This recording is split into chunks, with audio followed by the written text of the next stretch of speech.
Mounting your RoadSpy SuperMount is easiest when you're sitting in the right-hand seat. You'll need a Phillips head screwdriver during installation. Remove the SuperMount from its packaging. Then remove and set aside the thumb screw and the thumb screw tightener. Remove the screws, holding the two halves together, and set them aside for the final step.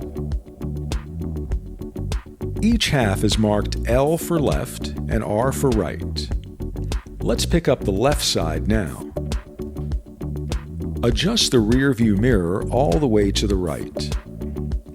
Place the SuperMount's left side onto the rear view mirror's base. Then adjust the rear view mirror all the way to the left. Place the right side onto the mirror's base. Then reinstall the installation screws you removed earlier. Don't forget to readjust your mirror before driving again. Your RoadSpy SuperMount is now installed.